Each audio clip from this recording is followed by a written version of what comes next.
Good afternoon, everyone. My name is Oladele Ayorinde.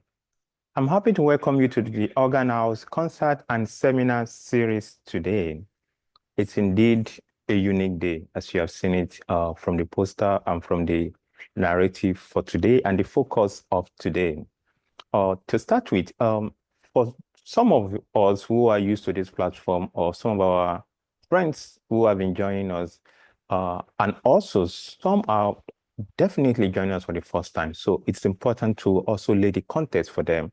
So the Organ House Concert and Seminar Series is a space of musical scholarship, critical engagement, and forms of artistic and documentation exploration, particularly focusing on Nigerian music and ways in Nigerian and African music, focusing, exploring how scholarship, professional engagement can enhance the understanding of this musical culture and also creating a space for a deeper engagement in terms of scholarly exploration, for music education, and also to enhance creative praxis, for the coming generation and for the global, exploration, for the global advancement of the culture itself.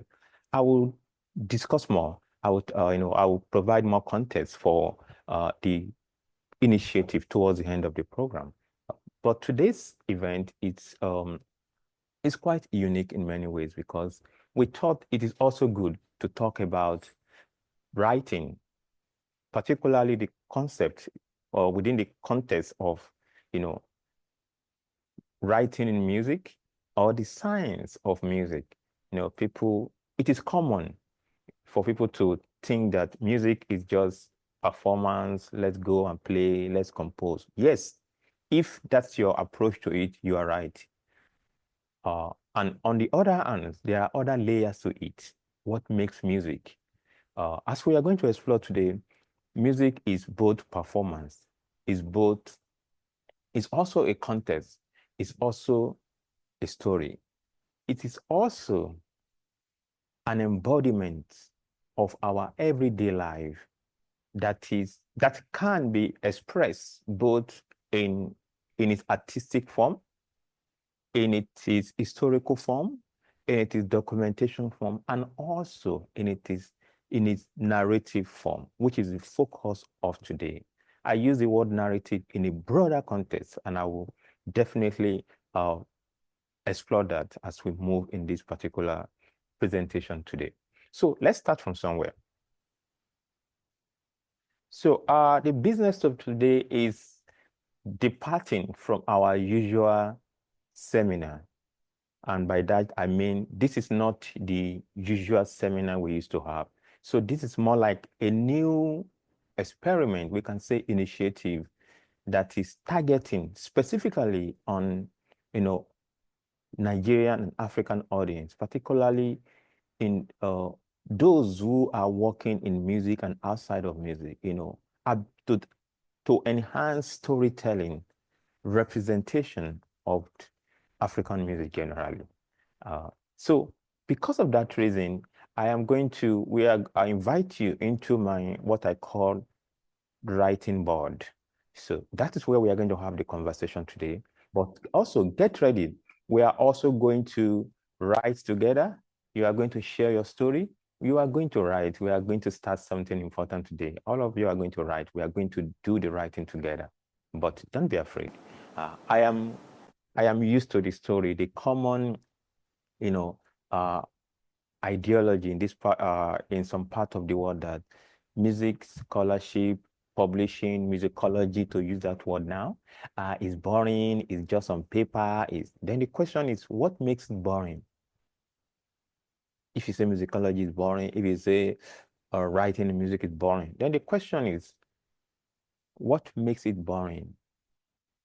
Then the next one is, perhaps is the way you write about it that makes it boring. What if you experiment another way of writing, of engaging storytelling? Let's not even use the word writing anymore. Let's talk about storytelling. So I'm inviting you to I've shared the link to the dashboard. So I'm going to share the same dashboard so we can all see the dashboard together and start the narrative there. Most importantly, this is also more of an introductory section into this particular edition that we are going to have, throughout the year. And also, let's see. But kindly click and join that board. So I'm going to share it right away so we can work together on it.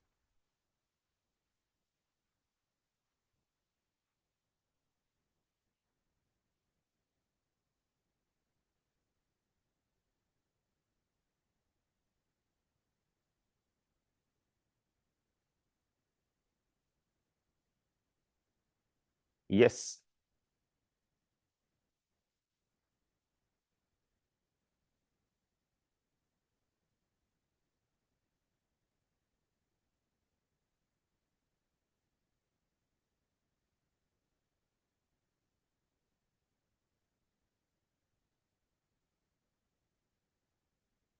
So my last point is, the notion of musicology is boring, writing is boring, this and that. Of course, I agree with many of those who share that sentiment, or even there's another word that, look, this is just paper, this is not music, this is just paper. Perhaps they might be right. But the question also from that ideology is going back to those who champion or who believe in such ideology. The question is, how are they doing it? So that how is the context of this presentation and this particular initiative today. So let's start from somewhere. So the first question is, what is narrative writing, particularly in music? You can see my dashboard. So we are going to write together. I'm going to be writing as I'm talking. I'm also going to invite you to come on board and write and do some things together. Don't be afraid. Don't worry. Don't worry. Yeah. Don't worry. You are going to write today, and I promise you, you are going to enjoy the process. Okay, let's start from somewhere. So let's start from a basic, foundation. We call it housekeeping. So then that entails what is writing? What is narrative writing? Then what is the relevance? How does it speak to your work in music? I'm sure we have composers here, we have, pianists, we have performers. Then the question is, how does it speak to me as a pianist? How does it speak to me as somebody who works in music, perhaps in professional way, working with record labels? How does this speak to me? And also, we have scholars, we have musicologists, we have ethnomusicologists, we have composers. Yeah. The question is, how does it speak to me?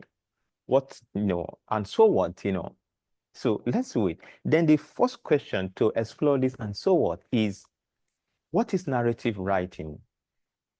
Let's put music aside for a while, and I'll come back to that. So basically, narrative is a style of writing that uses technique of narration to present a series of events, that lead to an expected or unexpected end. I'll come back to that. Unexpected end. In other words, it is a writing style that is used to tell a story. Yeah, narrative is about storytelling. That is the word. To bring it down, to summarize the whole notion of uh, narrative writing. It's about storytelling. It's about storytelling. But also, let's move, let's provide a bit of context now. Narrative writing is rooted and most commonly used or popular, or we can say associated with some specific, with some field of study, including literary studies, those who work in literary, studies, or those, or of course, those playwrights, those who work in film, those who are playwrights, novelists. Of course, you read a lot of novel. You can see the way they write. So that's a typical approach or style or form. That's another form of, narrative writing. Also, in the literary scholars, they also use narrative writing. And let's come to also anthropologists. sociologists, anthropologists, those generally, the fields of humanities and some other part of social sciences also, they also use narrative writing. They approach their work through narrative, So narrative writing is also a body of practice or knowledge in scholarship, particularly the humanistics, field, So narrative writing is not just something that people do if they wish. It's actually a theory, it's a method, and it's also a world of its own on its own. Yeah. So what we are doing today is to introduce ourselves to this world. Because if you don't understand something, it is possible to not even know how to use it. So the point here today is to understand what is narrative writing. As a musician, as a music scholar, as a music professor, how can I use narrative writing to enhance my work? The reality of today's world, this 21st century, is that story is powerful. Yeah, story is powerful. People are interested in story. People want to hear new stories. Of course, some of you already aware of the new dynamics or the new development in the artificial intelligence discourse, So people are telling stories. People are they are using these materials. They are telling stories of different stuff. And it is the stories that attract, that speaks, that people listen to. So everybody's telling story, but the question is, why must people listen to your story? Why is this story so important? That is one. Number two, in musicological studies, music studies general, narrative writing is key also. It's also part of the business, In fact, I can say narrative is a bedrock of many fields in the humanistics field, like in humanities, particularly anthropology, ethnomusicology, musicology, you can name it. Narrative is a key because this field, they deal with the human life, being human. They tell the story of woman, what woman has produced, what people are doing. So it's about people's relationship, people's creativity, people's exploration, people's expansion, how people are making things work, how people are getting things done, how people are inventing one thing or the other. That is all about humanity studies, what people are doing, So in so doing, scholars in this field, they use narrative, they tell stories of things. And don't forget, stories themselves are theories, they are method, they are science. I'm coming to this aspect of science. They are tools that people use on a daily basis to negotiate different forms of becoming who they are. Yeah. Let's use an example. In the scholarly field, for those, I'm sure we have students here for undergrad, masters, PhD. All we do is narrative. What are these narrative formats? In most cases, you are given assignment. You need to write about this, write about that. What you are doing is narrative. And central to that narrative, there is a story. You need to write your long essay about so music culture in some part of Ibadan, Lagos, Johannesburg, Cape Town, Nairobi, Kampala, Luanda. So all these spaces, you are focusing on what people are doing because music itself does not stand on its own. People make use of music. People do things in music and outside of music. So music is a logic through which people engage, propagate, negotiate different things in life, in their daily lives. Then, as a scholar, whatever categories you find yourself, student, postdoc, professor. So what we do is we tell stories, and that stories, depending on the capacity of that story, they also become a lens, a board, a theory to understand a particular space. We can also make a case for that specific case to be applicable to explore other spaces. And that is where studies like anthropology, ethnomusicology, even musicology, become so, they came into this picture, from this particulars, because there's what we call comparative analysis, comparative studies. You need to understand, you need to situate your work within a broad, within the bigger narrative of your field. So if you are writing in Lagos, you as a scholar, if really you want to be that scholar, you need to put your work within the bigger narrative of your field. The first step is reading. You need to understand what other narratives that are available to you, who have done what you are doing in different cases in Brazil, in Indianapolis, in Frankfurt, in Kenya, in Accra, Winneba, or we can even say Cape Town. So this is this is the politics, this is the logic of scholarship. And this is where the narratives comes in. So if you read wide enough from other works that have been done across places, you will notice the way they write, they tell the stories. Their writing brings to life things that are mundane, and they provide another twist to it. And that is why, to use a common parlance, their works looks interesting. That's why that's how they have been able to pass the story. Or that is how they've been able to preserve, document, propagate different stories that would have been obscured, over the years. For instance, let's talk about Yoruba talking drum. Yoruba talking drum today is popular across the world. Also, because people have taken the initiative to go into the rural areas, the townships in the 70s, the 60s, to explore and write about this phenomenon. So this is what I'm saying, But if you read those material today, they come alive to you as though they were written yesterday or right now. We have a chat. What's going on in the chat here? Okay. So let's move into the process quickly. So then the question is, what are the basic components of all narratives, writing? Then the question is, before going to the component, I also need to let you know that narrative differs. It's also field specific. There are different approaches. I need to say that again.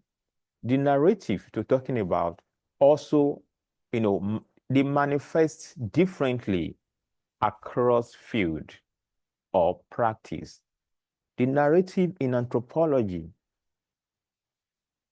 are mostly structured on the type of stories that anthropologists are telling. That's what. The narrative in musicology, they are structured based on the institutionalized storytelling framework in musicology. Some also in ethnomusicology, there are also, ways of doing stories. I will get to that shortly. Okay, I will invite you when there's need for you to do anything on the board. Just leave it. I will invite you at the right time. Thank you.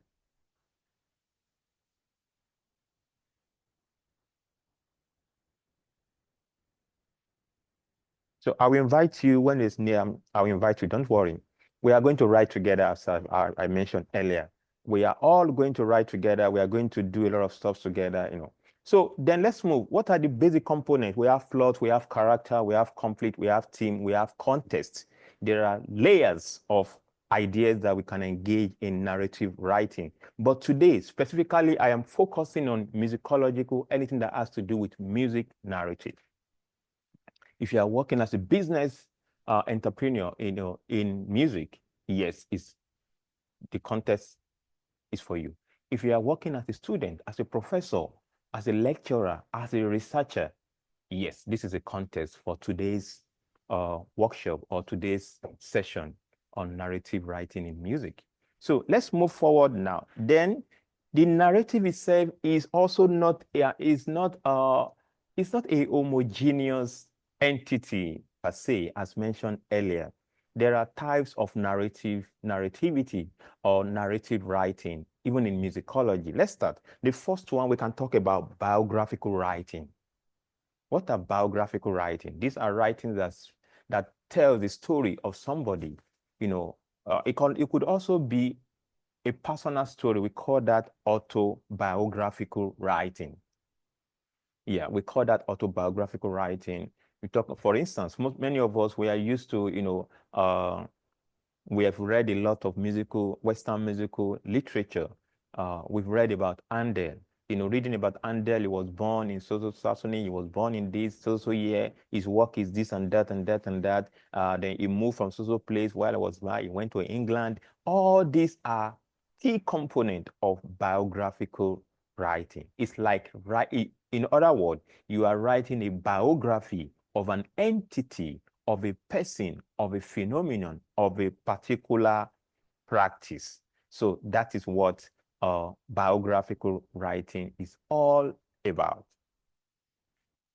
Again, don't forget, don't just leave the board alone. We'll get to your space and I will invite you.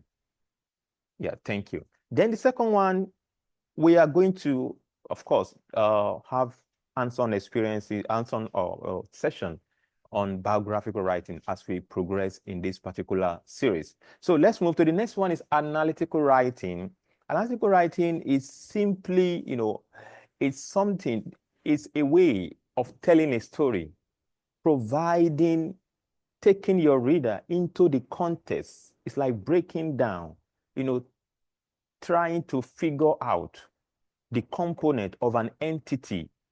Music, for instance, if you are listening to Burna Boy's music, if you are listening to Hallelujah Chorus, for instance, if you are listening to Akbala music, if you are listening to High Life music, or you are listening to Hip Life, what analytical writing in this case would suggest that you want to analyze the component of this particular music to make it known to people, to help those who don't understand it, to understand the music from analytical perspective, to break it down. Oh, this section is doing so, and so.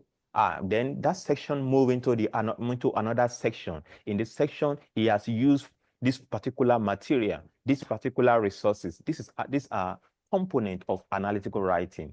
Some of us call it analysis, particularly in music theory. But the question is, it's not so much of the writing itself, but more the context is this ability to tell story, to make something that looks so boring, fascinating, interesting to a common man. That is the power of narrative writing. I'm going to say that again. The logic of narrative writing, be it analytical writing, biographical writing, or historical, which is the next one, is ability to convert phenomenon into narrative and tell a story in a way that attracts, motivates people, motivating them, getting them along while reading your work, ability to capture people's attention from the onset is the power of storytelling. And that what distinguishes some scholars from other scholars. That what makes some brilliant students.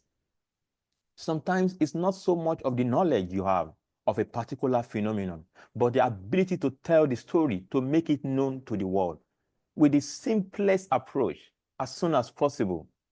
Also, I also need to call our attention to the reality that simplicity is key in this journey.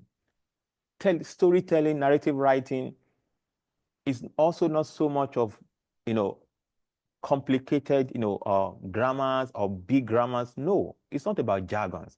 It's about telling a story in a soft way that speaks to the scholarly community and to the public. And that is why even in scholarly anthropology, musicology, and ethnomusicological studies, we have what we call public musicology or public-facing musicology, or even applied musicology or applied ethnomusicology, where people pay attention to communicating research to the public.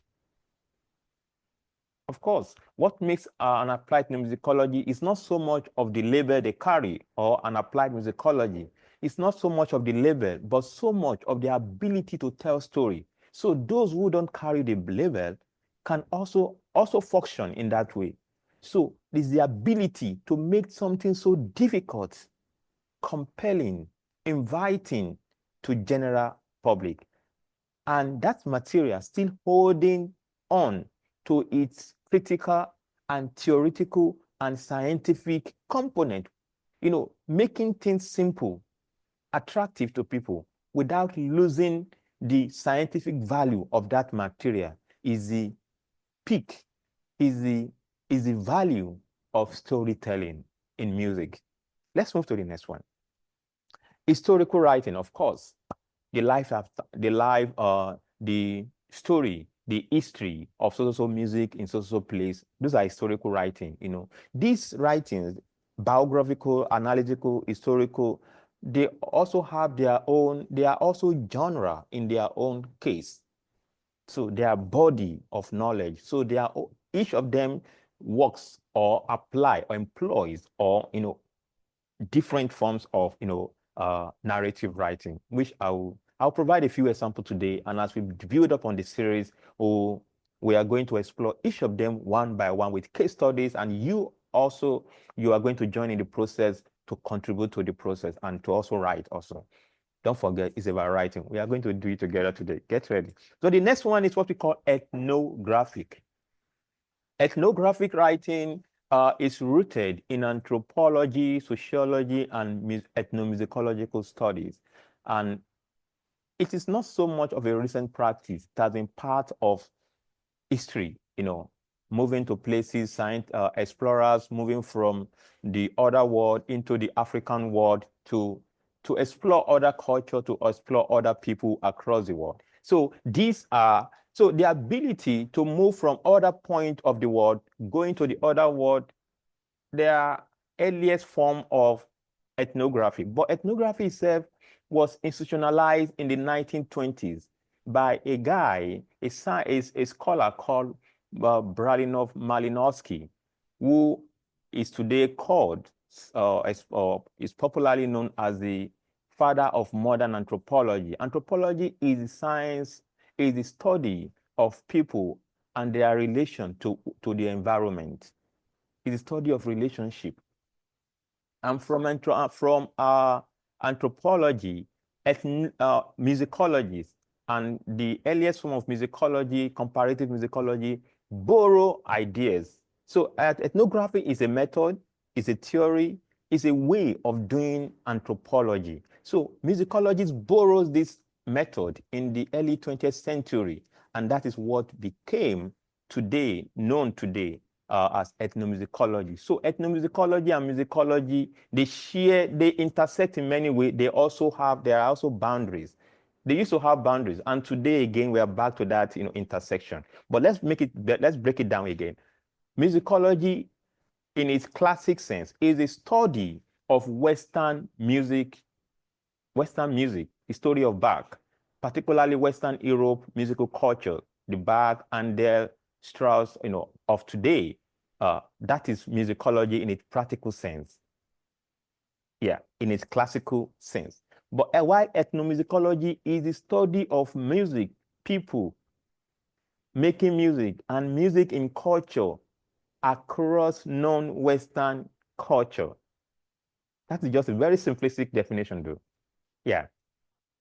But ethnomusicologists build on musicological approaches. In musicology, biographical method is key. Analytical method is key. Historical method is key. Yeah. So these three first layer defines what we call musicological field of study. But the last one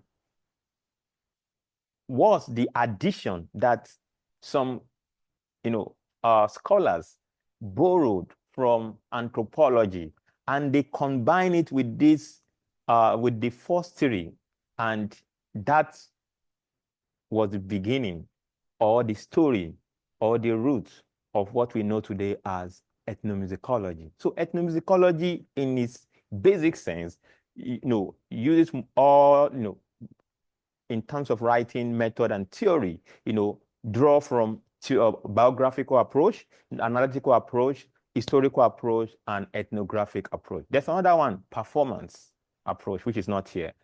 Performance, artistic research. They are all in one way or the other embedded in all these four important layers of music writing. So in other words, ethnography is simply writing from your own perspective, being there.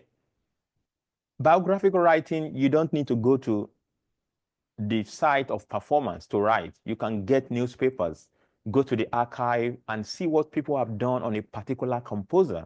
If I want to write about Fela Showande today, I don't need to meet Fela Showande one-on-one to write about him anymore. All I need to go to do is to look for archives, documentation sites, or cutting of newspaper that have reported stories of Fela Showande when he was in Nigeria, in Britain, in the US. And I'll put all these stories together to write, to what we call it, curate, to curate a story. And I will write about that. So that is one of the basic approach in musicological approach, Then the other one is analytical writing, taking a piece of music, tearing it apart, analysis. Oh, this particular music is built on three-layer structure, which is the first one, A, B, A. We call it, we are in the classical music and we call it sonata form. Explaining what constitutes sonata form, and how the music moves, the details of movement, the details of aesthetics, the details of sonic resources in that music is what we can explain as analytical writing. But bringing them to life, not boring people, is what makes your work a narrative writing and storytelling. Of course, historical, telling a story of a place, a particular culture. Then in ethnographic writing, you need to be there. It is in other words, to use Stephen Feld word, it's being there. You need to be there. It's about you practicing, going to that village, working with them, going to that orchestra, attending their practice, and taking notes of events. Oh, it is tuning time. What are the process of tuning? What are they doing specifically that define tuning session? Oh, what are the unsaid the communication that are not visible, that are not audible, but they are communication? For instance, conductor will do this, all the signs. So as an ethnographer, you need to document all these things. You need to convert them to text and tell the story to somebody who knows nothing about orchestral music. And they need to understand and they need to enjoy the story. That is what makes a narrative writing what it is. So ethnography, we are going to talk about this one by one as we progress. So let's move. Today is just to create the introduction and distinguish what differentiates these different layers of writing. And also, I also need to let you know that contemporary writing often combine each of all the layers together. Yeah. So we are in a 21st century, depending, I will get to that shortly, on the style you want to use. You can combine styles, you can combine structures. It's also about storytelling. You can use newspaper to, what we call, you triangulate, but we'll get to that. Let me not bore you with too much stories of, So let's move to the next one. The first step is to admit that every music tells a story through lyrics, timbre, chords, structure, and etc. So the point is, music in itself as a sound is a story. And there are many layers of story in a particular song you listen to.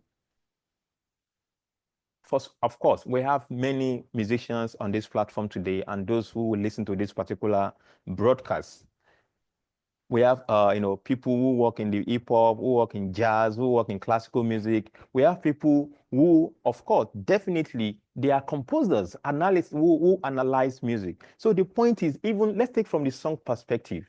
If you take a piece, for instance, of, let's say, Fela Showande, let's use the African suite, for instance. That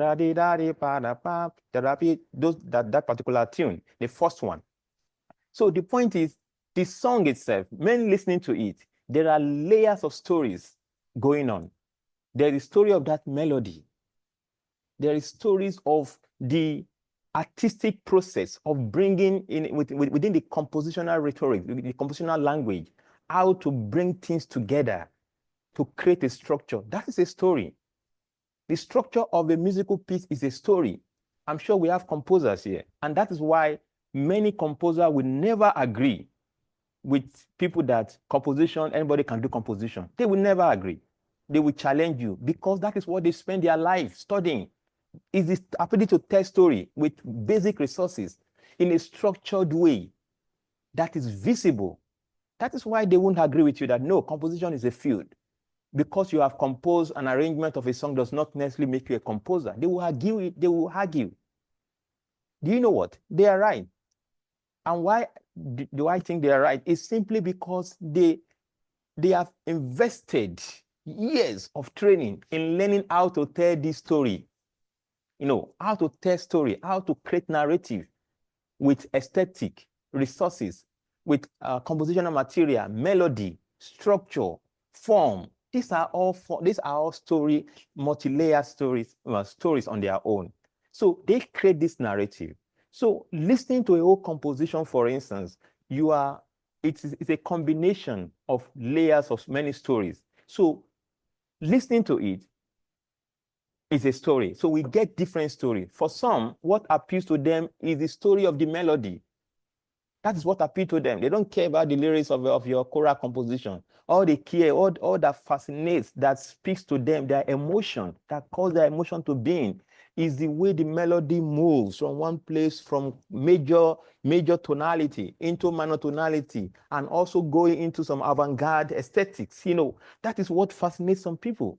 In fact, I have had people who are engineers who once told me that, look, I am an engineer, but I love Beethoven. And I asked the man, why do you like Beethoven? He said, because I like his composition. It brings me to life when I'm reading, when I'm working. Oh, that's an example. Some will also tell you, look, I love the lyrics of that music. It's talking about this. It's my kind of thing. Some will tell you, yeah. And also, there are other layers. There are emotional perspective. Even the timbre of the sound of that music also tells stories. So this is within the music itself. Now, and that is what Fred Mouse, one of the musicologists or music theorists that I've read so much because I love his work. So Fred was writing in the 1990s, and he was making an argument for music as narrative. For him, I'm going to quote him. So most of the words highlighted in yellow in this case are quoted from, verbatim from scholars the way they were said. So I'm going to use one case of musicological argument for what music as a narrative, and I'm going to read. For many listeners, some instrumental music, especially in the tradition from Haydn and Mozart through Brahms, invite comparison to drama or narrative. The comparison are not between individual compositions and individual plays or novels. Rather, individual compositions or genres of composition are thought to be dramatic or narrative in some more general way. End of quote. So what Everett is talking about here is simply the ways in which music as a composition, the composition in themselves are narrative.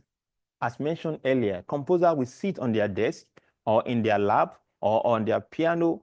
There's a process that shapes that music. And in their brain, there are layers of narrative There's a choice, compositional choice. Oh, the same way writers, we speak, we sit, novelists, we sit on their desk and say, no, I won't use this word here. I'm going to use this phrase. I'll take it to the end. The same way composers engage in their resources. So composition, music are narrative on their own. Again, as we progress in this series, we are going to explore that in detail. Then the next one is, let's come back to the African context. Also, Kofi Agawu, 20, 30 years ago, has been making argument, regarding African music as text. Isn't that interesting? Yeah. So for Agawu, Agawu is also one of the musicologists or theorists that believe that, look, music does not stand on their own. They also have a life. So we need to engage them in different ways. And of course, Agawu is a pro-African writer who is very, very smart in many ways and a brilliant scholar for that matter, who has made a huge case for this kind of, for ideas of narrative and how not to represent musical culture on paper. But specifically, Agawu, in this case, is more interested in African music. And one of his earliest arguments is the fact that African music is text. So let's read, and I quote, as complex messages based on specific cultural codes, the varieties of African music known to us today may be designated as text.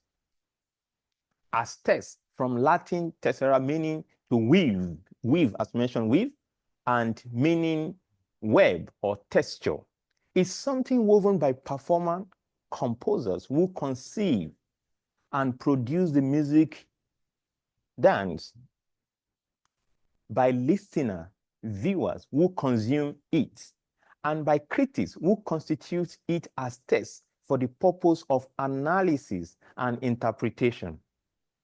Text, as used here, goes beyond the words of a song or the written trace of a composition.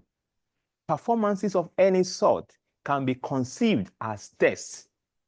Concert party entertainment, traditional drumming, or the pouring of libation, festivals, rituals, outdooring ceremonies, the act of medicine peddlers in public buses and at street corners, magical displays, and all-night crusades mounted by famous evangelists. These and many more count as texts. Texts are thus primarily data, basic resources, object of analysis. Texts are not given, but made. The conferrer of textual status is critical act. Wow, I like that. Now, from a cursory understanding or analysis of Agawu's position takes us back to the combination of these four layers on the one hand, and also taking us back to what I explained earlier, in terms of how the current musicological practice, writing culture tends to be fluid. There isn't a visible boundaries anymore, in terms of what makes a musicology, what makes an ethnomusicology. So Agawu explanation is taking us to, is actually bringing together the character, the function, and the performance, and how, the performative of musicological practice, ethnomusicological, and then another layer, sound studies scholars, which is also under these two layers.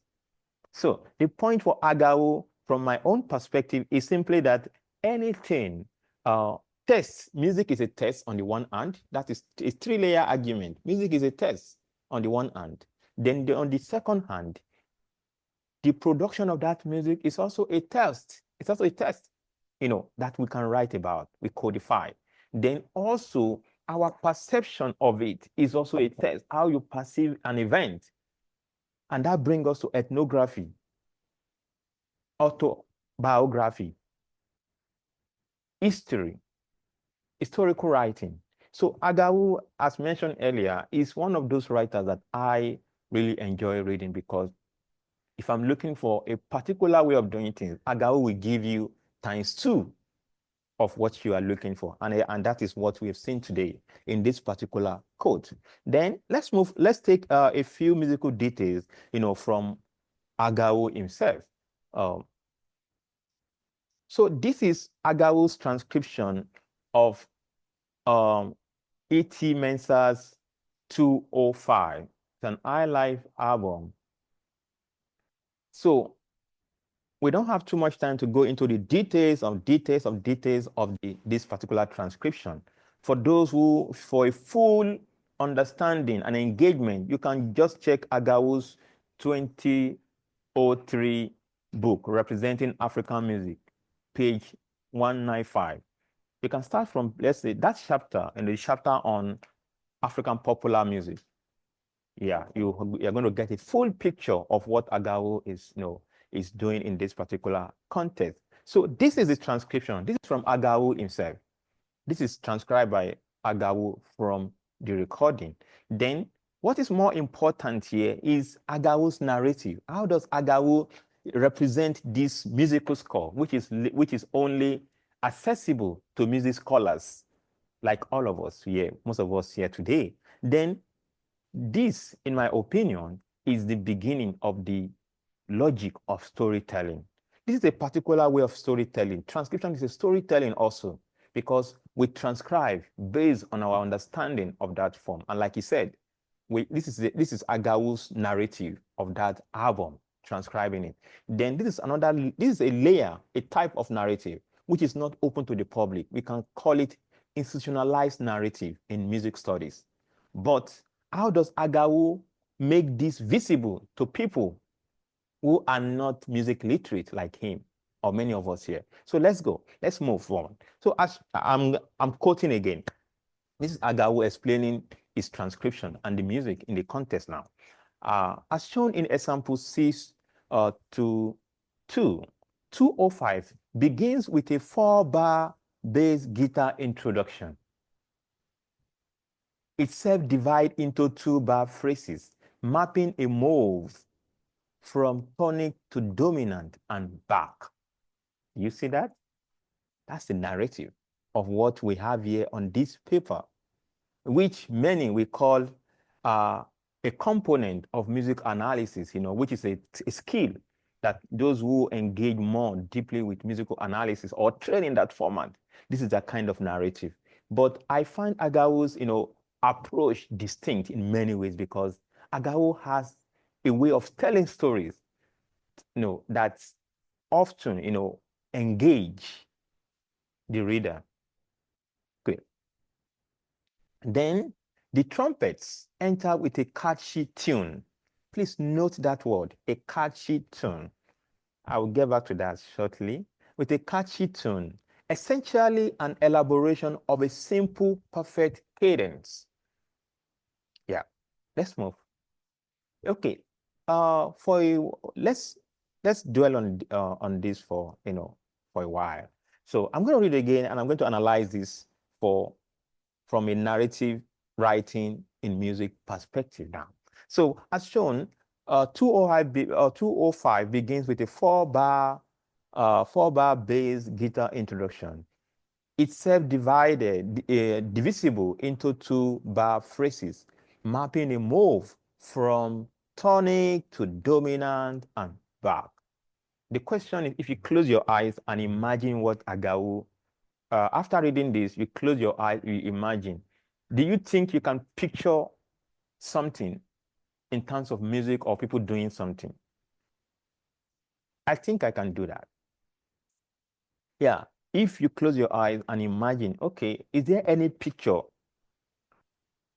Let's leave the transcription alone, let's leave. But in telling the story, is there any narrative? Is there any picture? That's one. Then number 2, then the trumpet enter with a catchy tune, essentially an elaboration of a simple, perfect cadence. Now, the last one is taking you back to the technical terms, which is also not open to the people. But let's move to the next transcription and its narrative on it. Oh, sorry.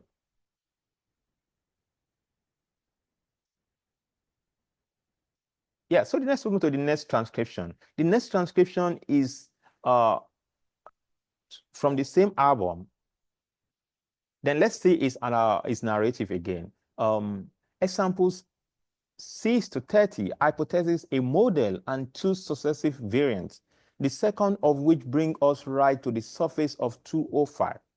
This 2-bar cadence figure, which concludes melodically with a little fanfare in the trumpet, is repeated twice more, that is bar 7 to 8 and 9 to 10.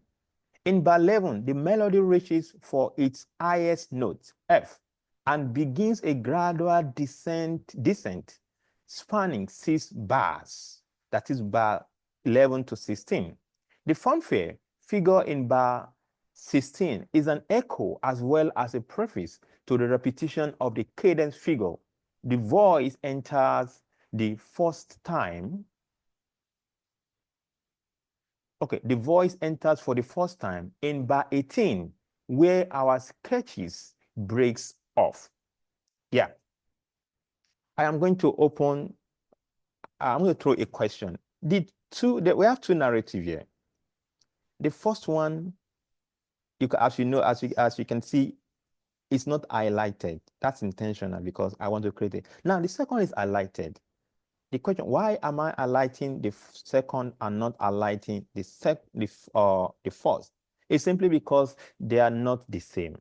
There's what we call stylistic shift. Yeah. The first one, Agawu was more relenting in terms of the narrative. Although towards the end, it finally entered into that technical space. The first few, the first line, the first sentence, the first phrase, the first sentence in itself is it's what we can call free narrative. Just opening it to people, and anyone might just enjoy this. But from the second line, that second sentence, Agawu is wearing back his technical or musicological or professional or institutionalized narrative style. Then the second one, which is highlighted, is typical of a musicological narrative. The point here is the first one is open. It's more open to the public than the second. The second is rooted in a typical analytical narrative, like what we have here, what we explained earlier. It's rooted here. It's typical of that. So because there's a specific context, details, pointing of ideas. That's what Agawu did here. And here we can see the many sides of Agawu within just a few minutes, or a few seconds. And that's, for me, I think what makes a scholar. Ability to shift identity, positionality, even in your writing. So I'm going to keep it there. And let's go to the last example, which is an excerpt.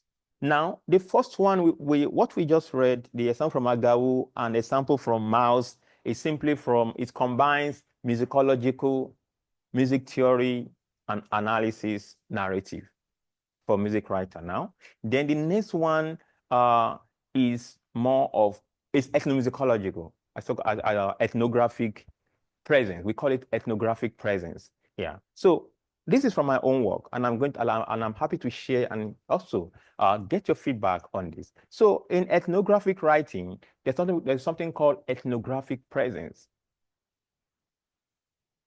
Being there, the first thing you want to show the people is the ambience of that environment. What does the environment look like?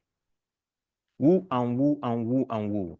You are putting life to everything that shaped that environment. We call it context. You're not just writing the music, no. You are putting life to even the light, the fun, the everything. They are all part of your resources of research. They are all part of your research. Now, it also depends, like Agawu's case, on how you want to play around, what you choose to represent and not to represent, how it suits your story or help your story comes to life or pass your message to whoever is going to read to your audience also. So I'm going to read this. Listen, let me tell you, this new generation of Fuji artists are only reproducing the works of Barrister, said Mr. Monday, one of the 5 young men who had come to shop for a new Fuji albums at a roadside record store owned by one of my research participants, Baba Ruka, in the Mushin area of Lagos on December 10, 2019. I was conducting ethnography in Baba Ruka's record store as part of my ongoing research, exploring the political economy of Fuji music and everyday life in Lagos. Fuji is a Nigerian urban popular music genre that mixes Yoruba poetic idioms, drumming, Islamic cantillation, and aesthetic resources from Juju and highlife and Euro-American pop music genres. The genre is defined by specific norms, timbre, aesthetic reference, and rhythmic nuances. I worked as an apprentice with Baba Ruka and other record store operators in Lagos between 2014 and 2021. Thus, my role in this scenario was that of a participant observer.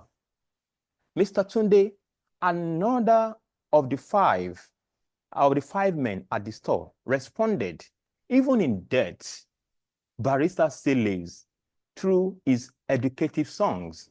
Everything he sang about is happening now.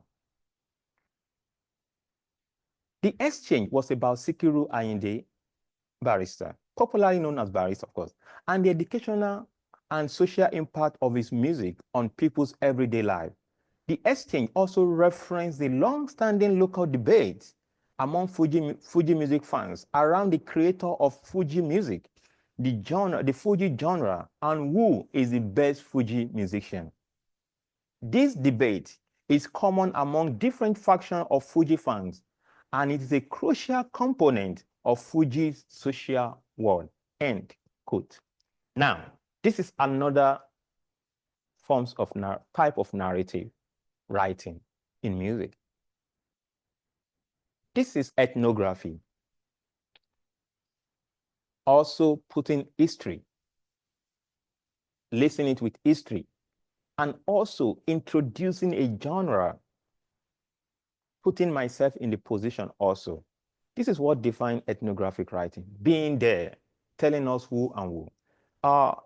In case you want to read further on this particular, this is page 1 of an article I published. You can check it out. Barrister is Fuji, Fuji is Barrister. You can check it out. The details are in Ethnomusicological Forum. It's online. You can download or buy it online. Thank you. But the question is, why are we doing this? Why are we taking from musicology, theoretical examples and ethnographic example? The answer is obvious. It's simply to show different layers of narrative and of storytelling in music. In art, it will be different. But because music has a lot to do with stories, sound, place, people, so it operates in a specific way, in a particular way that brings to life what music is and the context of that music, depending on the context from which people are writing. It could be from analytical writing, ethnographical, biographical, or historical.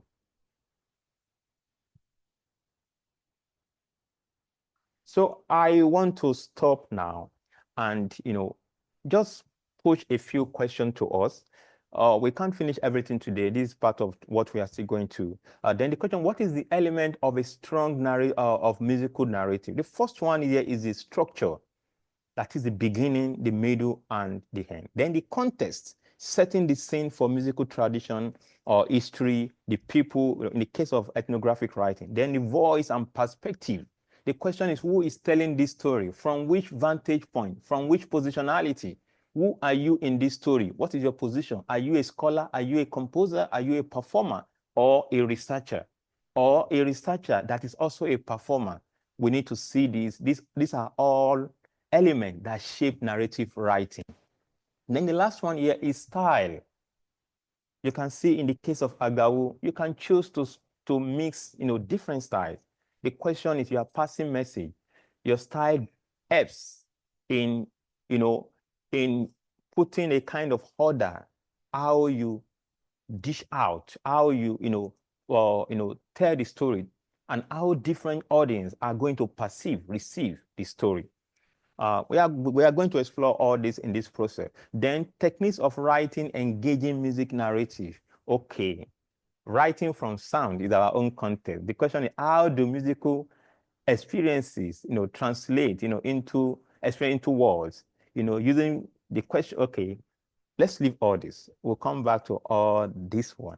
I think what is happening here is simply some of the points that we are going to explore. Then the question is using vivid descriptions, as we have seen, including sensory details, aesthetic details, geographical details, context, then incorporating interviews. If you read some of these articles that I've quoted forward, or the books I've quoted, you see also how these writers are also bringing to the fore the voices of the people they are working with, either in what they call in-text quotes or direct quotation, in a block form. We are going to talk about this in the process of this writing journey. Then let's move now. Let's come to you.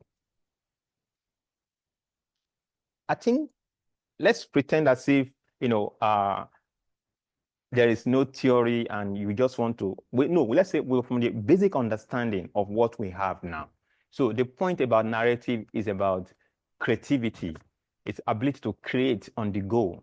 Yeah, but creating based on experiences, creating based on what you have done, creating based on what you are doing or what you want to do, or the music you are working on, or what you've had, you've listened to a particular music and you want to report it, So now let's engage a bit. So the first one is I want to open the floor right now in the next 30 minutes or so, or 25 minutes. I want 3 or 4 volunteers to start with. I'm going to stop sharing for a while. So I want 2 or 3 volunteers. I'm going to ask them to just think of their kind of music, wherever they are. It could be a genre, it could be a style, or somebody's particular ways of composing, and write in a narrative format. Or just, don't worry about format, just write a story in a story format why you like that particular music or that composer using 100-word counts. Isn't that too much? Let's use 50 words. So in case you want to check where the word count is, how to check the word count while you are writing, just come to this format. No, come to tools. If you are using Word, just come, then you check word count. You can see. So what we need today is just 50 word count. I'm going to give you 10, 15 minutes or 10 minutes to do that. Or depending on how soon you can do it for this first layer. So we need three volunteers. So I'm going to stop sharing for a while.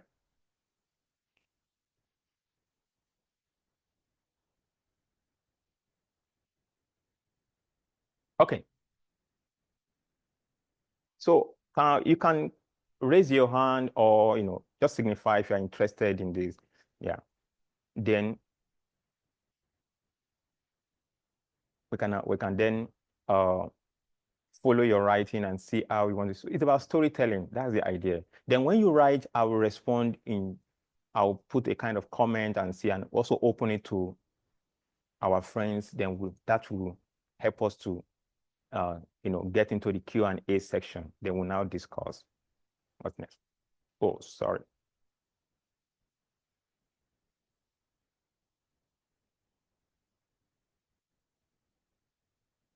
Okay, let me talk about this. Okay, yes, I've shared the Google form. Is here. I'm going to share it again. You can join the link here. Okay, I'm sharing the link, the writing board from which I'm working, what you can see on the screen. So I'm giving you access to, So I'm sharing the link. So click, it will take you to that particular writing board, and that is going to be our workspace for the writing session.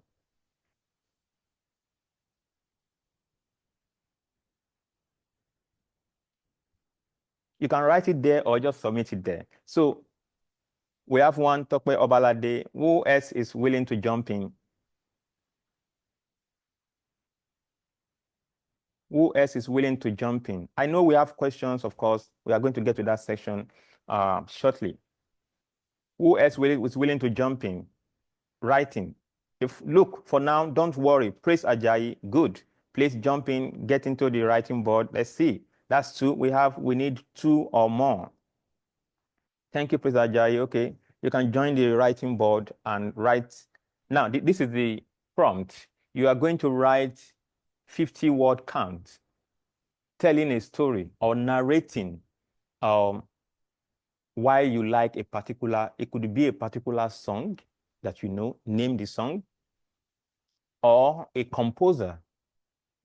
Name the composer and tell us why you prefer the composer, or the work of a particular composer. That is 3 layers. It could be a particular song. It could be a composer you love, and just tell us, motivate why you prefer that particular, why you want to, why you are writing about, why you like the work, why you like the person or the work. It could be a song. It could be a composer or the work of a particular composer. So we have two. Again, don't forget, this is organized concert and seminar series. It's a space of experimentation. So don't worry. Mistake is a part of a process. I'm sure some of you are, this is coming too sudden. Yes, it's part of the journey. Yeah, it is this kind of, okay, yes, okay, let's go. So we have 3, 1 more to go. So please join the writing board and write. I'm going to share, they're going to see you while you're writing it, if possible. So it is a kind of on the go process today.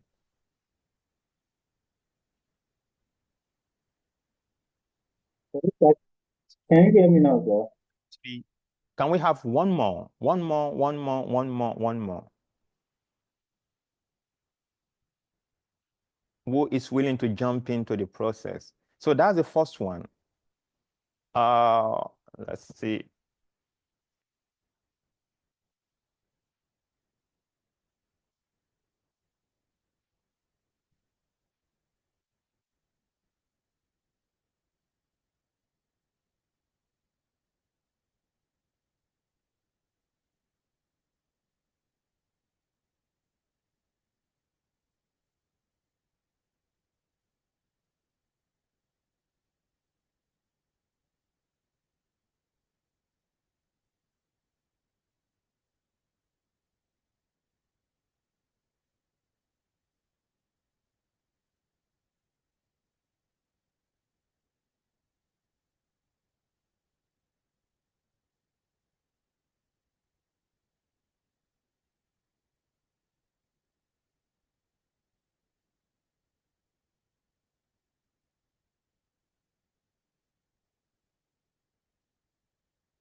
Okay.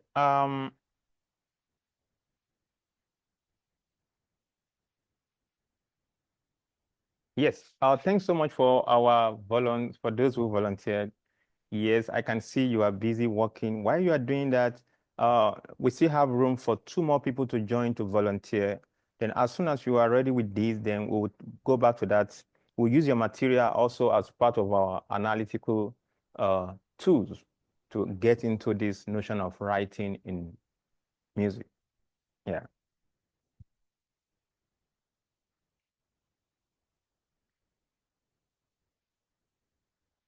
Okay. You have a question? Modu? Joining my network was having a little bit of a big so I mean, is it that I should just type on it because I already started, but I think I didn't say that. Okay, you have a question? Let's go. Yeah. Miss Ige, can we have you? I can see you are writing. Okay. You have a question? No, I'm saying that I'm also part of the volunteers. I'm already writing. Is that okay? Okay, while we're waiting. Hello, sir. I don't have a question. I just volunteered for. Should I lower my hand? Hello, Doc. So what's Hello, the Doc. Can question? you hear me? No, I don't Yes. have a question. I don't have a question. I just raised my hand to signify that I'm part of the writing. Okay, So good. should I lower my hand? Yes, please. Yes, just carry on, please. Yeah, you can. You are free. I have shared the link. Yeah, let's just less than 50 word count or less. Just tell us that is that focus on why you like a song, why you like it, or a particular composer, or the work of a composer. Just tell us in few words. You have 50 word counts, just tell us. Then that will help us to see. Okay, I think Tolu also raised. Hello, Doc. Can you hear me, sir? Can you Yes, hear I can me? hear you. I can hear you. Yes, sir. Yes, I raised up my hand before. I've been typing, I've been writing on the notes. So I don't Okay. know if I'm part of it already. I started writing, but I'm not sure you saw me because of network issue. Okay. Okay. So please submit them. We can. Thank you so much for volunteering. Thank you so much. Thank you. You're welcome, sir.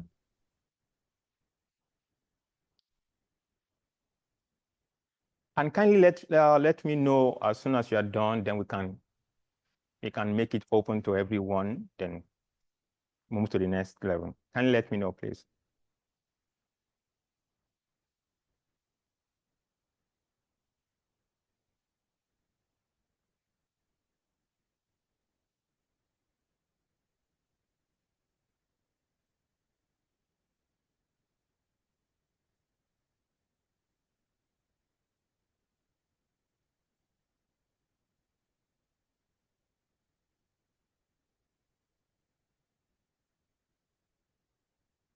Okay. So you have few minutes to go. 2-3 minutes to go, please. 2-3 minutes to go, because we need to get back about. Okay, writing.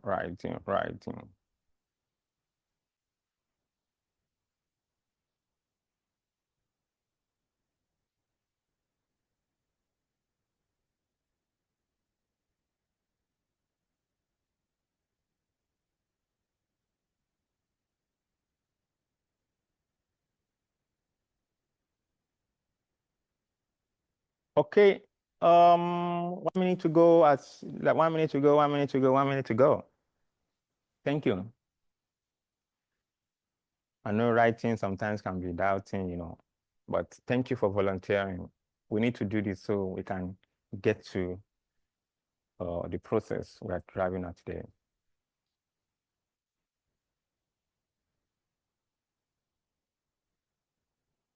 Okay, let us do it now. So let's get to the writing board and see what our volunteers have written. And we'll advance our, conversation. Sorry, sir, am I to share it or to send, or what am I Just to share do? it. Send it on that or writing board. Just Okay. yeah, share it there exactly. You can just copy and paste it there, and just put your name. Okay, don't worry. Don't put your name. Don't worry. Just put it there. Don't put your name. Don't worry. Okay. Sister Dupe, are you? Can we read now? Are you done with the writing?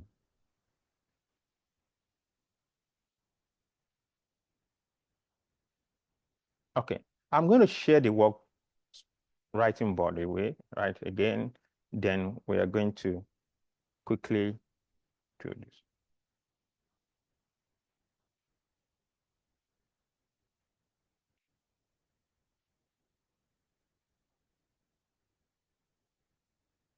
Okay.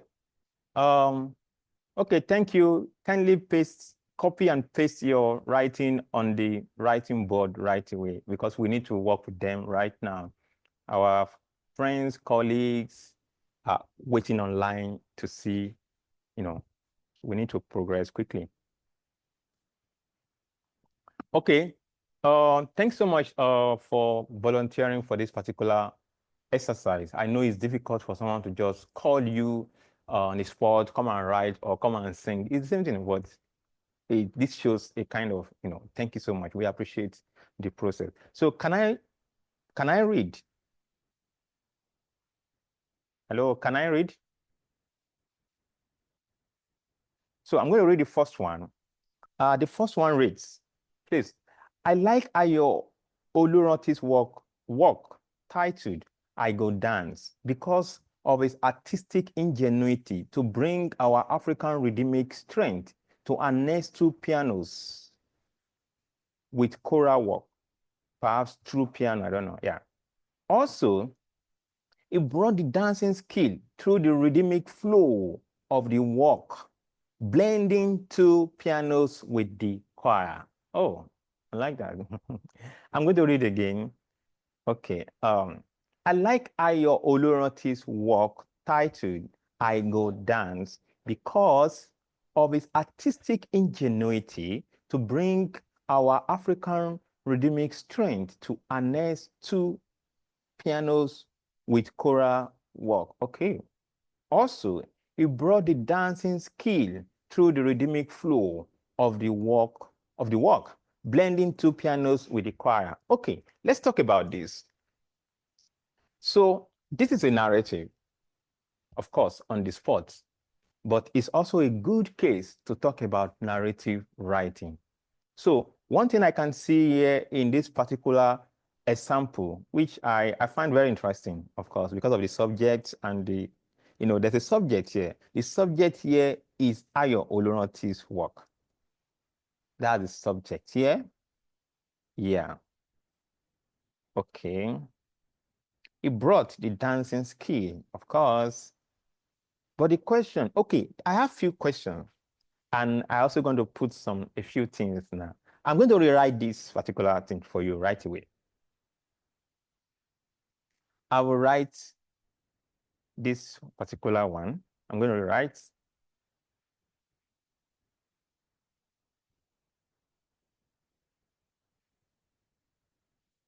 So in my writing, I am going to go back to this. Okay, where is it? Where are those prompts, earlier stuff? Yeah, incorporating vivid, descriptive. I'm going to put this. Oh, that's not a good color. I'm going to, yes, use this. Then I'm also going to use this. So I'm going to use this to rework.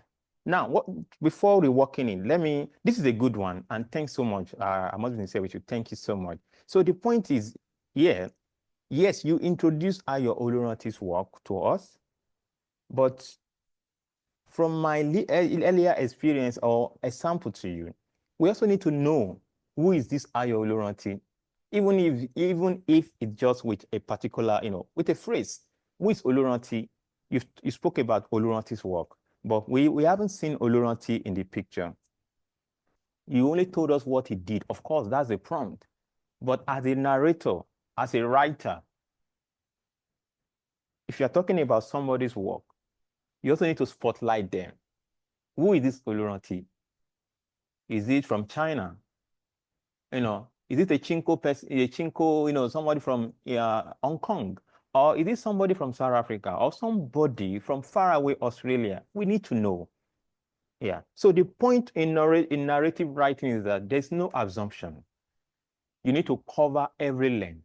And those lengths could be explained in 3 specific terms. The first one is you want to tell. You want to show, not telling. Show is when you use your word to show practicalities of something, unveiling a detail to the extent that somebody who is reading that material is getting a full-fledged, a full understanding on the go, irrespective of how many words you are put in practice, 50 word count, 100 word count. No. As a narrative writer, you want to be smart in driving to your, want to, as soon as possible, drive your message across. And you do this through style. There are stylistic elements in narrative writing. The first one is, what I call, okay, don't worry, let's not do that. And I don't want to confuse you. Yeah, but there are stylistic elements which in itself is called the narrator, the voice of the narrator. So this is your voice. I'm going to rework this and put side by side of your work quickly. So the first one is, oh, sorry. Okay. So the first one is like Ayorinde decided to go I dance because it's statistically redeeming strength to harness superiority. Now, also in your writing, we have not seen the space. There's a space. Now I'm talking about style, space.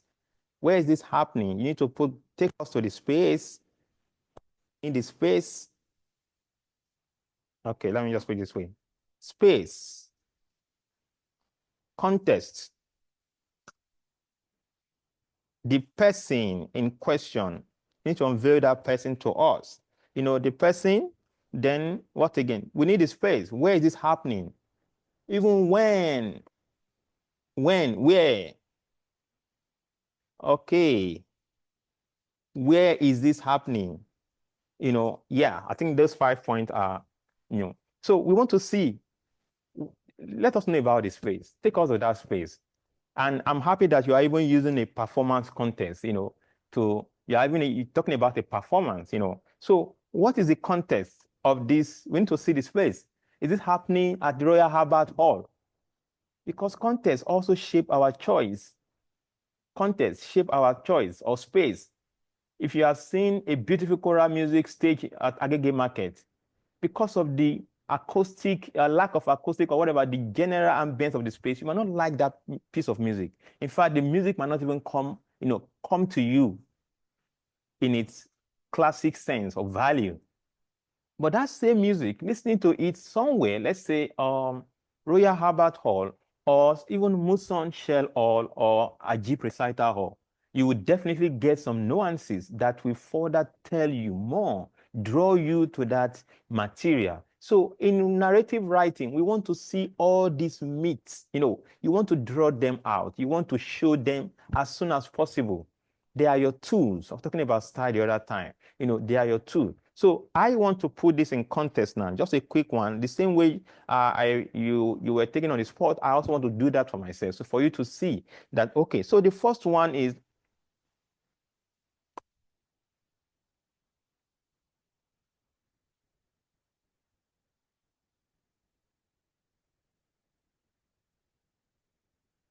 okay. As the choir,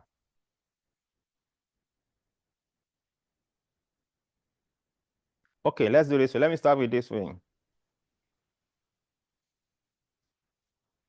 I'm going to start with direct quote. I don't know the lyrics of the song, but I'm going to use I'm going to draw your material. Okay, I go dance. Come on. I go dance. I go dance.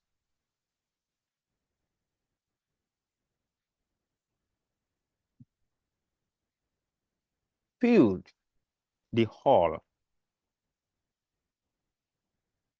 Filled the hall. Who is this choir performing? He didn't tell us about the choir. I'm going to create one. Let me use one choir, for instance. As the MTC, as the MTC, the mountain top chorale. I go down, fill the hall to the brim, as the mountaintop chorale performed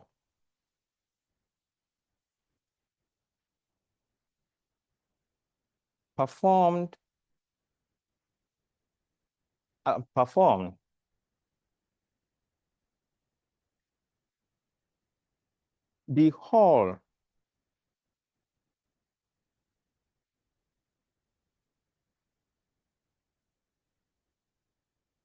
the shell. Okay, let me see which all is this? Okay, the shell all.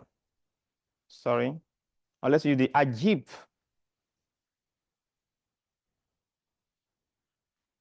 The ajib reciter all, though known for its classic ambience and acoustic,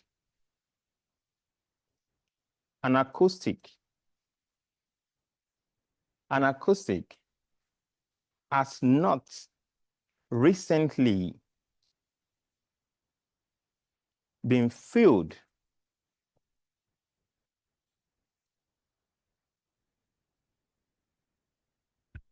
as it was during the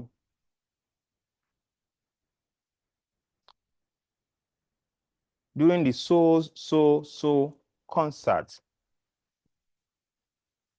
which the MTC chorale featured. You see, that's one.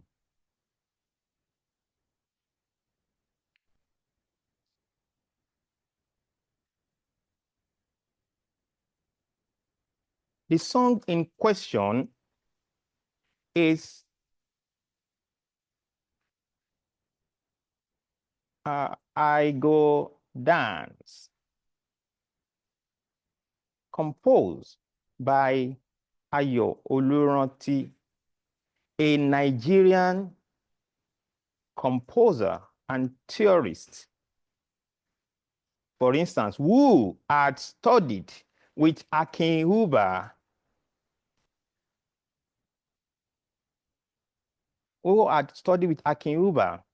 one of the pioneers of what is now known as African art music.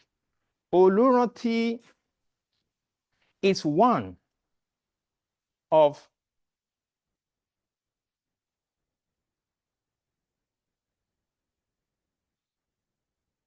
okay, I'm coming. What is that? Let me see. Okay, so Olurunti has been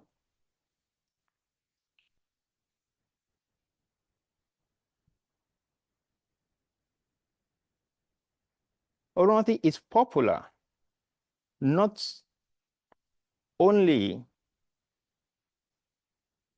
for its choral music compositions, but also, okay, so where's that your early materials?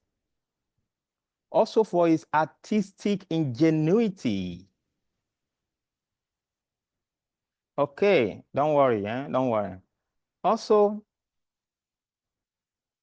it's popular. Is okay. Olorati is popular not only okay for its choral composition, but also for its artistic ingenuity, bringing to the fore. Sorry, don't worry about my grammar anyway. To the fore, African rhythmic strength to harness African rhythmic strength in telling what many would consider a true African story. Okay. This was the case in MTC's performance of I Go Dance.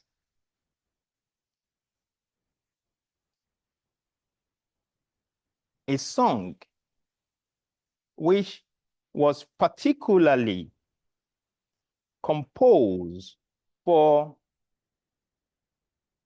two pianos and choir. Okay. Where are we? Yeah. Okay, I think I'll stop there. So this is me trying to do the same thing you have done beautifully with different narrative style. Yeah, so that is for number one. Thank you so much. That's number one. Number two, let's call this number one. Number one, yeah. Then number two. Okay, so who is this? Who is number two, please? Is this from Tokwe Valide?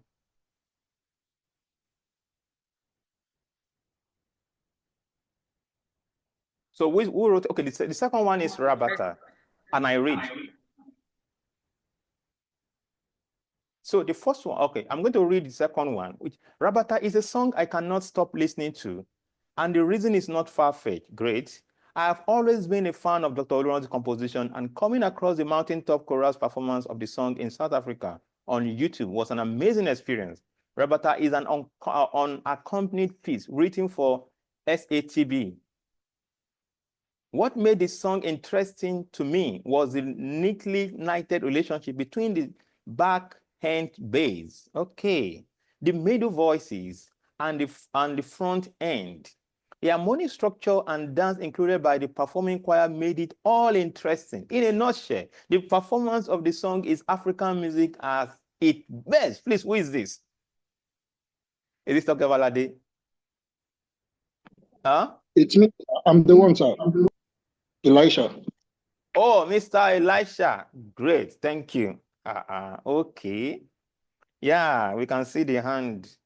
Okay. Yes, Mr. Elisha. Then the third one is my favorite song at the moment is Make Room by Jonathan McReynolds. It is a gospel song that reflects the need to place our priorities rightly.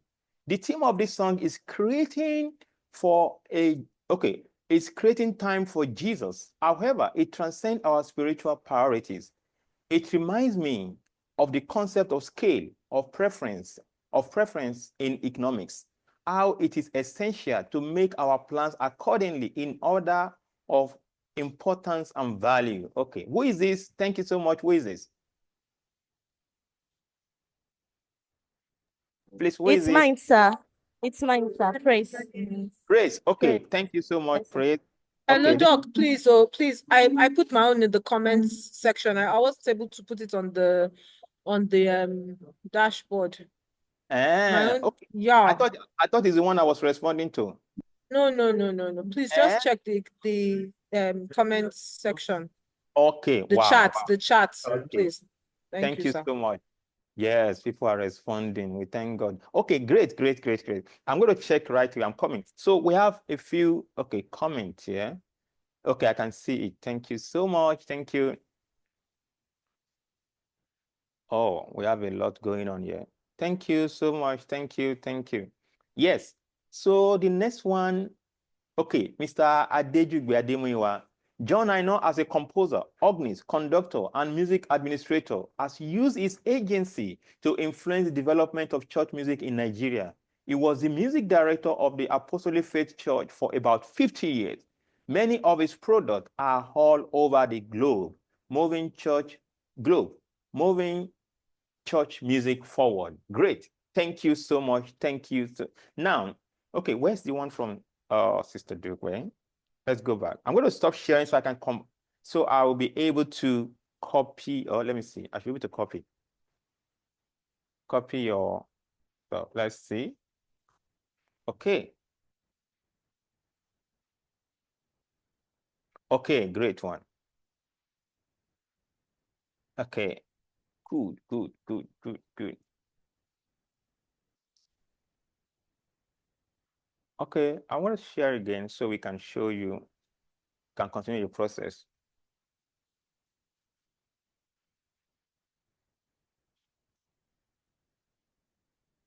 Okay. Yes, this is the one from, okay. Why I like Ayobankole's Orishabi of Nkosi. Ayobankole was a profound. Okay, sorry, I'm going to make that just look right.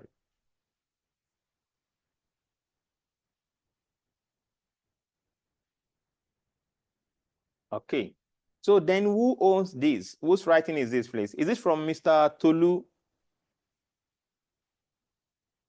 Which one, sir? Is it the first one, sir? The first one, yes. Ayoloranti's Yeah, work. the first, yes, from me, sir. Okay, okay. Thank you so much. Thank you. I appreciate. So, okay, I have actually responded to yours. I use it as a point of, departure Yes, to go sir. Yes, sir. I respond. got it, Yeah. sir. Yeah. Yes. Okay. Thank you so much. Definitely, this is just the beginning of this. Don't worry. We are going to do what we say we want to do. Okay. Okay. Yes, narratives are coming in. Ayobankole was a profound Nigerian musicologist and composer who was well known for his Nigerian art songs, one of which is Orishabi of Nkosi. I first encountered his music and this song in particular when I was a member of Last Economic Chorale. First of all, his ability to put music to Yoruba idiom is masterfully done in this space. Also, his use of call and response within the parts is very typical of the African way of music writing. Lastly, the music composition of the song is very catchy. Great. I've seen the catchy, I think, on 2 occasions. Yeah. Good, good, good, good. So we have 1, 2, 3, 4, and 5. Thank you so much. Thank you, thank you. Thank you for, So the question about narrative writing, these are all great examples. And do you know what? These are the resources we are going to be working on as we progress in this, edition, particular series. So these are all great examples. Now, I am going to, earlier I was talking about space, context, person, when, and where. Of course, I understand that approaches and, style, they are also dependent on experiences as a writer, as a scholar. So there is no particular way of saying a narrative writing is good, but we can always say something, it can be improved on based on the person who is writing at a particular time. If, for instance, an undergraduate candidate student is writing about, let's use the same Oloranti, for instance, it is expected that their experience is limited within a particular context of writing. So what we need to do is to help them develop the language of writing, because writing itself is a language. It's a language. But what makes it unique is the storytelling ability. As we have seen, we have 5 different forms of storytelling. Yeah. Now let's walk briefly and we make this open to we open the floor for everyone. This is 3. Wow. So this is John Aino. This is a typical representation of John Aino, but okay, good. Let's go. Let's go to the next one. The first song of the moment is okay, great. Okay, I go dance. Okay, I responded to I go dance, of course. Then I want Kole. Great. In all, these are all beautiful narrative. But the question is, how do we develop these ones? How do we add more flesh, put them within a space? All these rubrics of storytelling or particularly narrative writing. So at this point, I want to open the floor for everyone. The next 20 minutes at least to in case you have a question, this is definitely the introduction to this. So it's just introducing. In the next edition, we are going to go into the practical section of it, with examples, cases, bringing in more cases, bringing in more. Oh, send it to the platform. Please send it to the platform. I saw it. Okay. So the point is, we are opening another layer.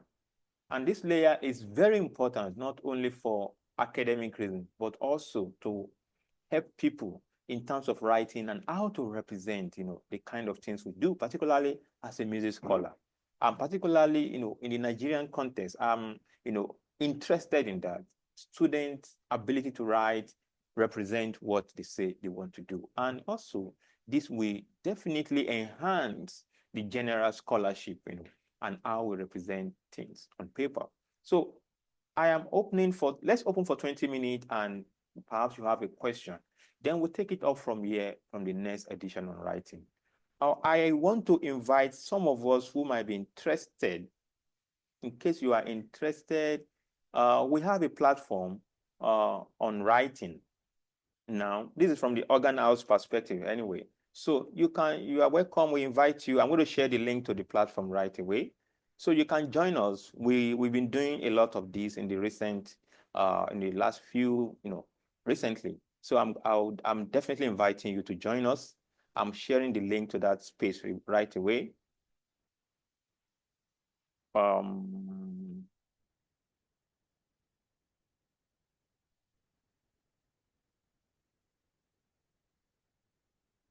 Okay.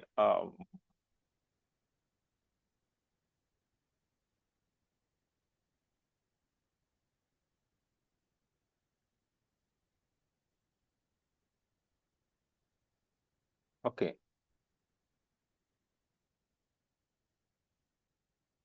So I'm sharing the links on.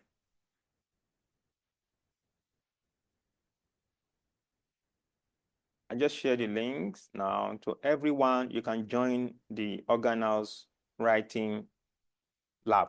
Yeah, it's a WhatsApp group. So you join us there. We talk about writing. We talk about different forms of narrative writing, how to represent, and within the scholarly, broader scholarly context. So you can join us there. That is one. Then also, for those who are also interested, we are going to have this particular recording also online. But most importantly, we have a huge resource now, in terms of documentation of what we have done in the past. You are welcome to join us or follow what we have done in the past and take advantage of some of the materials and the conversations, resources, which are valuable to music scholarship, not only in Nigeria, but the music studies as a whole. So you are welcome to join us, follow us on this trend and see. Okay, I'm also sharing this now with you on the link. Follow us and join us. Yeah, so in case you have a question, please, let's have it the next 20 minutes and we close for the day. Then we'll definitely have a follow-up with this, which will be more on a practical level on how to practical processes of doing this thing. Okay, question. Now, one of the first question that I have seen in Nigeria, for instance, among the music scholars is that the positionality of the writer, I've seen this a lot because I've engaged with scholars at symposiums, at writing workshops, and one of the concern for them is position and the voice of the scholar. Yeah.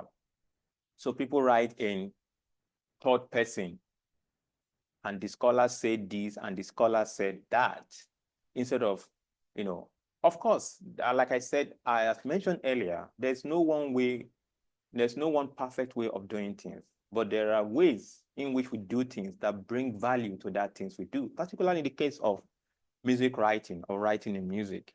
The voice is key to the business.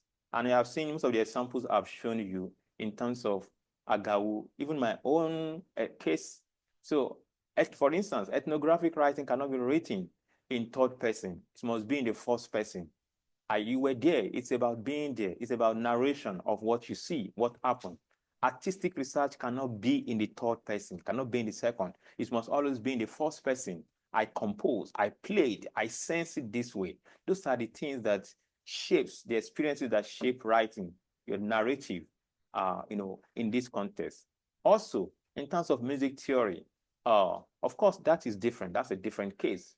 When you are writing, projecting, even with that, as a writer, the analyst also needs to bring his own subjective, need to bring your own emotion, what you think about a particular phrase, how you will have done it better. Oh, back, move.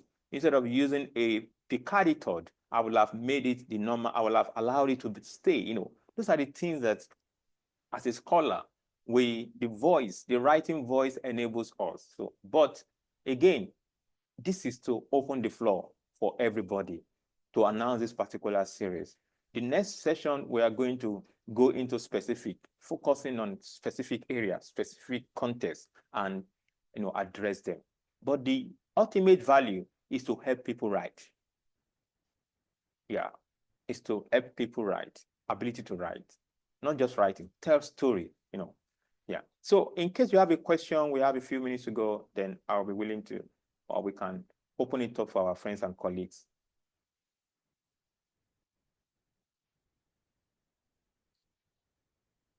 Okay, question? Okay, you post, okay, let me check. Let me see. Let's see. That's for Oladele. You want to check? Okay, why I love Tope Alabi. Okay, another one here. So why I read this, okay, let me share as we wait for just two questions or one. I'm going to share this now. Okay, why don't I just share something? So let's see it together.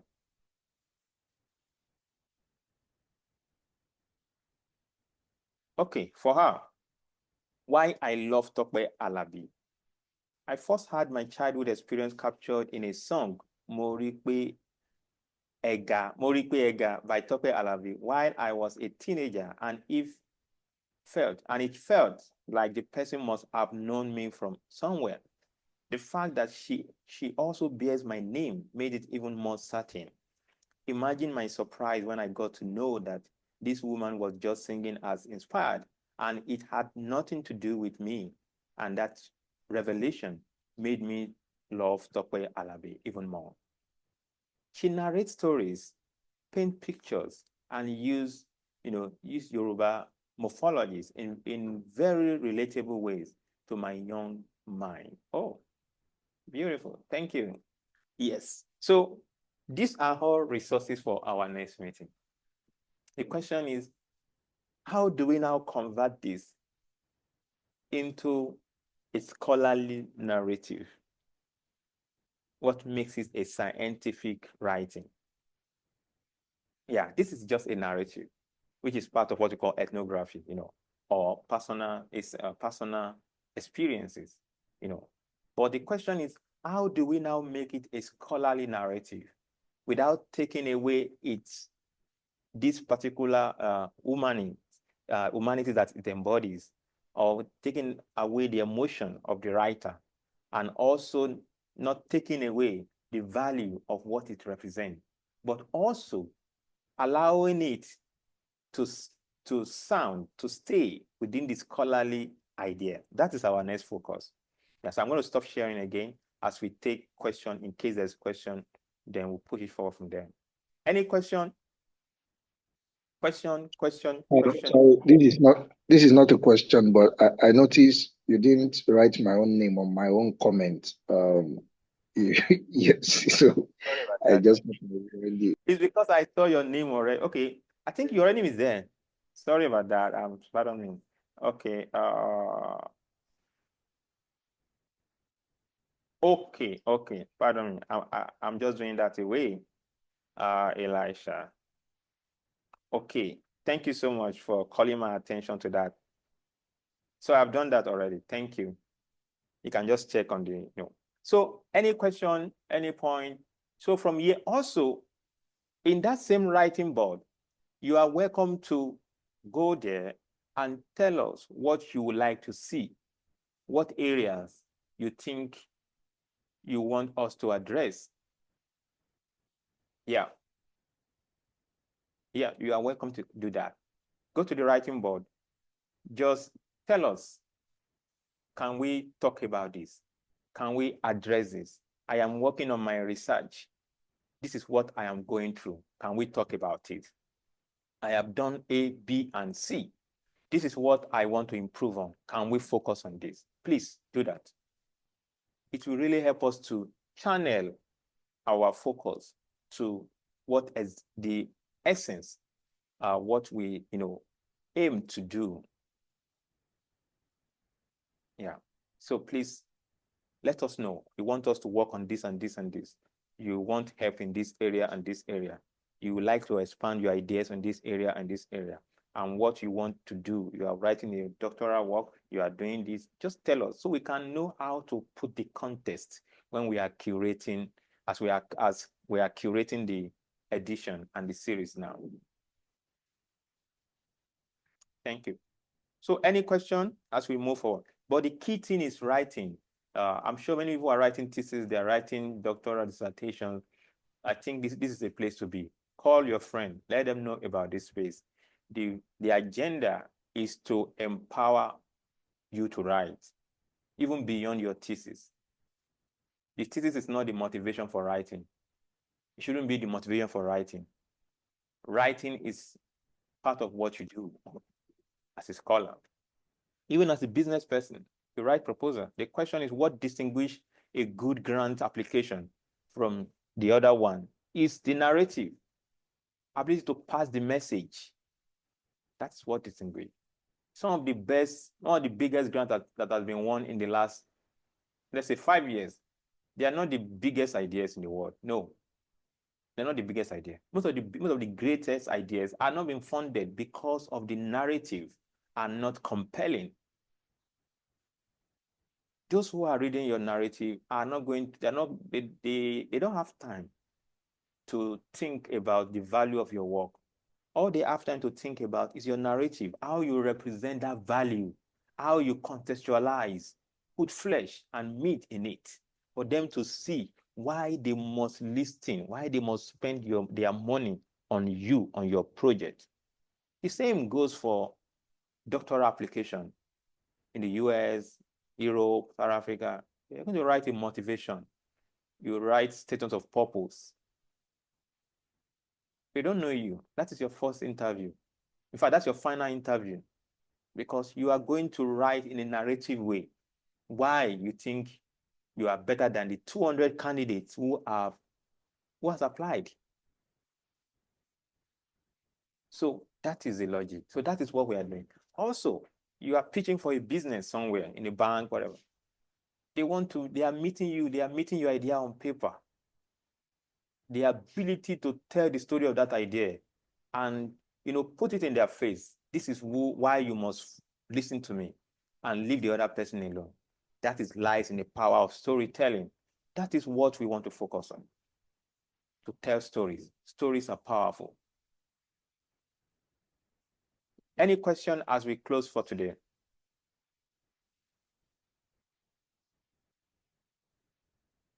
Any question?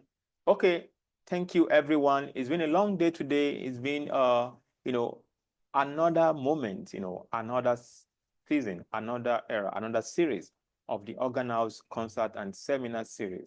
And this particular series is going to take a unique turn in terms of curation, how we are going to do it. Yes. This is more of a kind of hands-on session. We are going to write, submit your articles. We'll give you something to read, a very short one, and to tell us about it. We'll give you a piece of music, write about it. We'll send a picture. We send you pictures, album covers to write about. We send you performances to describe, to convert those things to narrative. That is what we are going to do. But thank you for joining us today.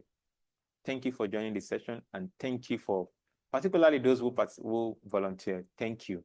So all those who volunteered, I am going to definitely respond to you. Then we can, take it off from there. So thank you. Thank you. Don't forget to follow us on YouTube.